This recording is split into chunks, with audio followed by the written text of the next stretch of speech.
Good morning students. आज मैं आपको 10वीं क्लास में सामाजिक विज्ञान में पाठ 20 भारत की सामाजिक समस्याएं और उनकी चुनौतियों के विषय में आपको बताऊंगी।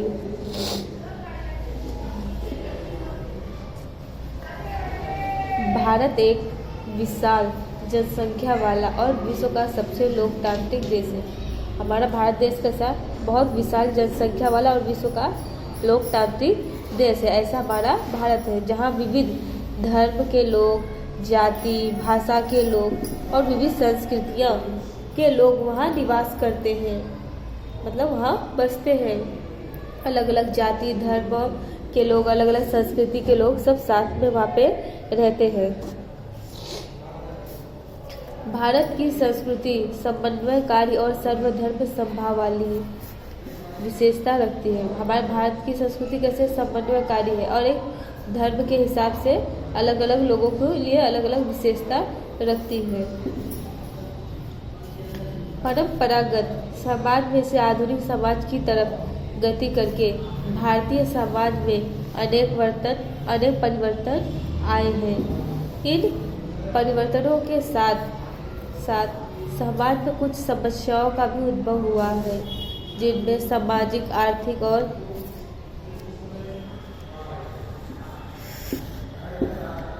राजनीतिक, सांस्कृतिक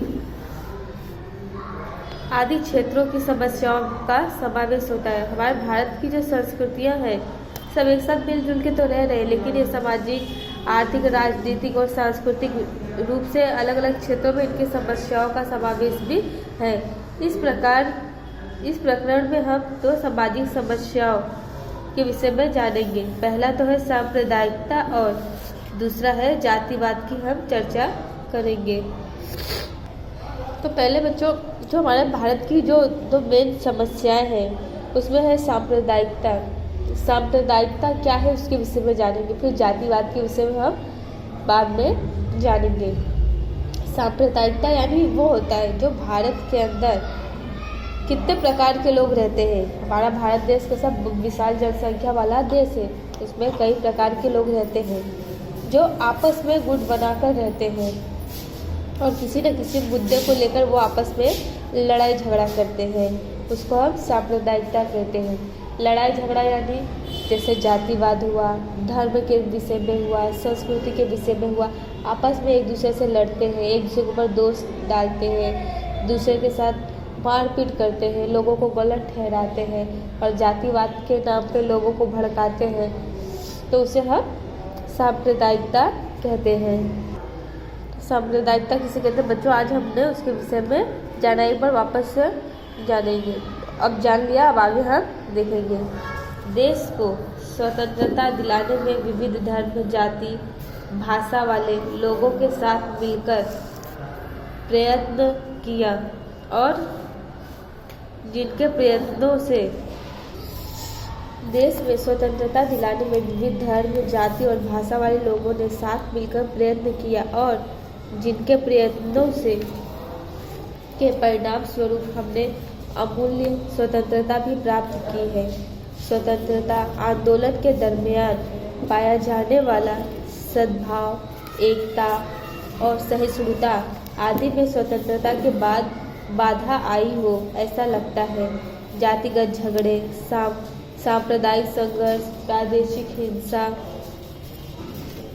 आदि देश में शांति और विकास के लिए बाधक नकारात्मक कारक है, जिसके कारण देश के लिए सामाजिक सद्भाव और सांप्रदायिकता, लोकतांत्रिक मूल्य, राष्ट्रीय एकता के सामने ये सब गंभीर चुनौतियाँ उत्पन्न हो रही है। ये सब के कारण हमारे समाज में कैसा नई नई चुनौतियाँ जन्म ले रही, यानी एक दूसरे के खिलाफ लोग खड़े हो रहे हैं, लड़ाई झगड़ा कर रहे हैं।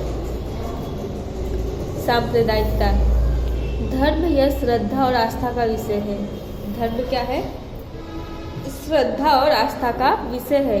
अधिकांश मानव किसी न किसी धर्म या संप्रदाय को मानते हैं। भारत एक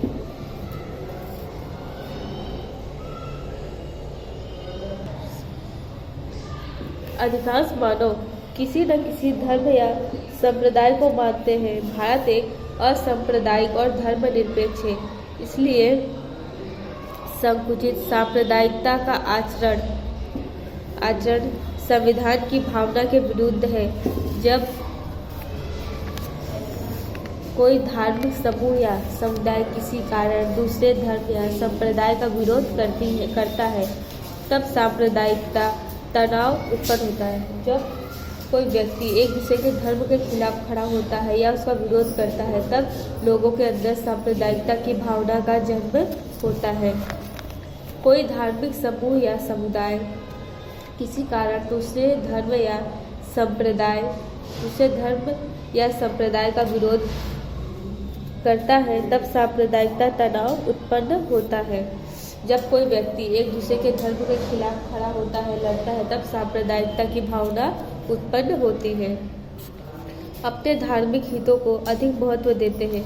लोग एक दूसरे के खिलाफ खड़े हो जाते हैं और अपने धर्म को अधिक महत्व देते हैं और अपने संस्कृति को अधिक महत्व देते हैं।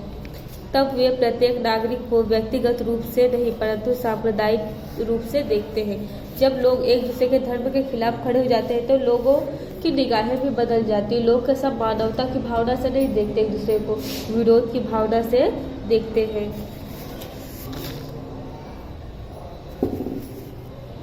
और ऐसी विचारधारा समाज को विभाजन की तरफ ले जाती है और ऐसी विचारधारा हमारे समाज का विनाश करती है, उनका विभाजन यानी उनका अलगाव करती है। स्वतंत्रता प्राप्ति के इतने वर्षों बाद भी हम सांप्रदायिकता की समस्या पर संपूर्ण रूप से नियंत्रण नहीं ला सके। स्वतंत्रता प्राप्ति के इतने दिन बाद भी हम सांप्रदायिकता को अपने देश से नहीं खत्म कर पा रहे हैं, उसके ऊपर नियंत्रण नहीं कर पा रहे हैं। संकुचित सांप्रदायिकता कई तरह से नुकसानदायक है। उससे देश में सामाजिक तनाव उत्पन्न होता है।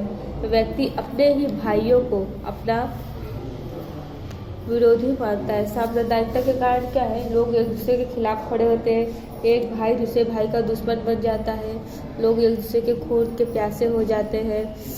अपना धर्म, अपना जाति, अपना जमीन, अपना घर सब देखते, भले से पैदा एक ही घर में होते हैं, भाई भाई आपस में, लेकिन बड़े होके उनके अंदर विभाजन वाली भावना आ जाती है। लोग एक दूसरे के खून के प्यासे हो जाते हैं। उससे समाज में क्या है, मतभेद यानी विरोध की भावना पैदा होती है। मतभेद यानी लोगों में भेदभाव रखना और घृणा करना, यानी कि लोगों से नफरत करना एक दूसरे से, ऐसा वातावरण यानी ऐसा माहौल बन जाता है। सांप्रदायिक तनाव से सांप्रदायिक हिंसा या झगड़े होते हैं। ये सभी बातें लोकतांत्रिक विचारधारा राष्ट्रीय विकास के लिए एक बाधक के रूप में है। तो बच्चों, अगले वीडियो में हम सांप्रदायिकता के विरुद्ध संघर्ष के विषय में जानेंगे। धन्यवाद।